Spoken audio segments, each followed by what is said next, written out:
Probably to say, just, capturing that point guard role a little bit more, getting a little bit more experience at it.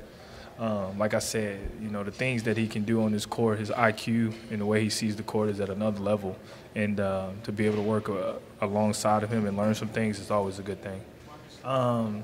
Not having Rondo on the court is, definitely going to be a difference. We took a big shot today with losing him.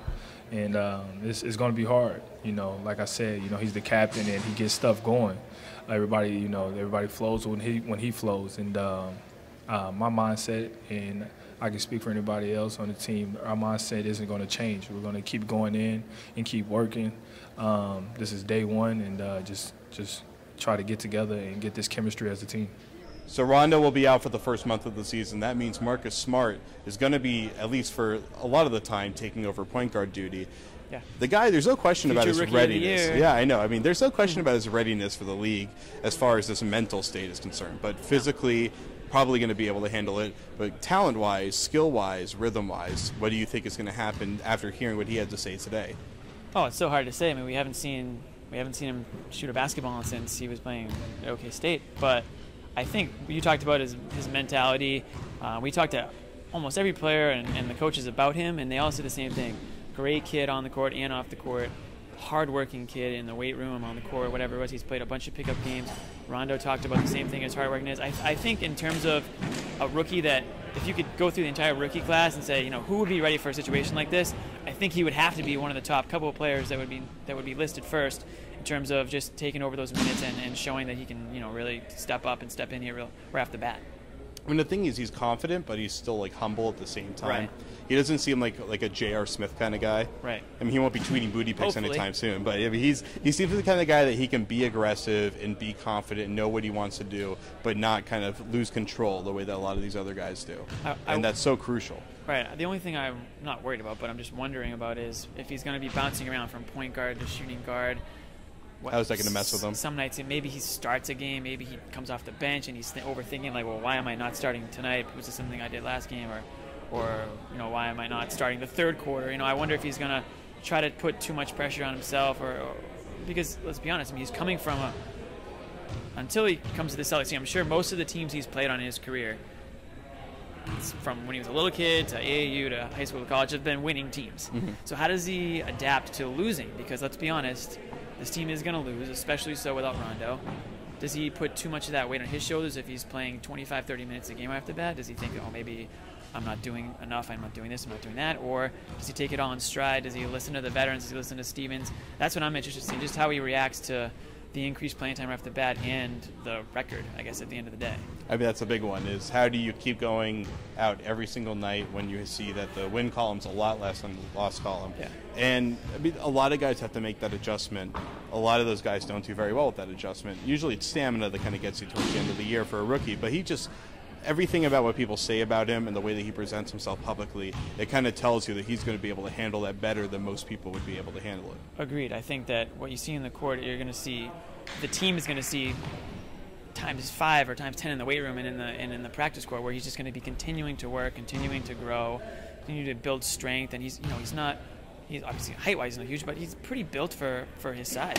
He can absolutely roll with, I think, some of these guys that have been in the league a few years, and the fact that he did play on that USA Select team, I think, is a huge bonus for him. The fact that he's gone up against the All-Stars that we were talking about in the last video, like Rondo, and although Rondo's not on the USA team. Oh, for certain reasons, yeah. But just going up against those guys in the offseason, I think that's going to, we talked about his confidence, I think that does wonders for it, because the reports were that he was holding his own out there, and he was really standing out even with some of those younger guys on the select team. So I think just having that experience going into this year and now being expected to have maybe an increased role, it's only going to help the Celtics and him down the road. Well, he talked about how being on that USA practice squad, it allowed him to get a leg up on the rest of the rookie class, because he's going up against the toughest guys in the league already, and they're all competing to make a team. So for the most part, they're all working their butts off there, Rondo excluded. But you know, he's still working hard, just not on the court. Yeah, but he clearly is one of those guys. I mean, I'm repeating myself at this point because that's the thing that you point to with Marcus Smart. I've heard it 100 times over. I mean, he already had a leg up on the rest of the rookie class and just being a more mature guy, or not necessarily mature as much as just like being more NBA ready. And now he already has this on his resume. He clearly is going to be one of those guys that's going to be good to go out the gate. And considering that he has to fill in for Rondo as soon as the season starts, it's kind of an ideal situation for him. I think that if he, you know, two things can happen. One, he looks like a rookie who maybe is a little overwhelmed with the playing time and going up against, you know, the world's best athletes. Or two, he looks pretty damn good out there. And now all of a sudden, we've got a Drew Bledsoe, Tom Brady situation on our hands where maybe people don't want Rondo. I don't think it's going to happen because Rondo and Bledsoe at the time, not to go way back, but Rondo was at a much higher point in his game than Bledsoe was. But the point is, do you lose your job to – well, Rondo loses job to an injury? Absolutely not. But when it comes time for free agency, when Rondo's free agent, maybe people say, well, Smart played so well with an expanded role when Rondo was gone. We don't want Rondo. We don't need Rondo anymore. I mean, only time will tell, but I think one of those two situations could possibly happen in the first couple of weeks of the season. And there will be Garden reports to break down that situation as it materializes. Although only 2 home games are in the preseason, so it's not going to be a ton of first coverage. and the last. So. Yeah. Well, we'll see you next week. Well, we're going to go to part 3, talk about the rest of Media Day. We'll be right back. This is the Garden Report on CLNS Radio and Celtics Blog. I have to say the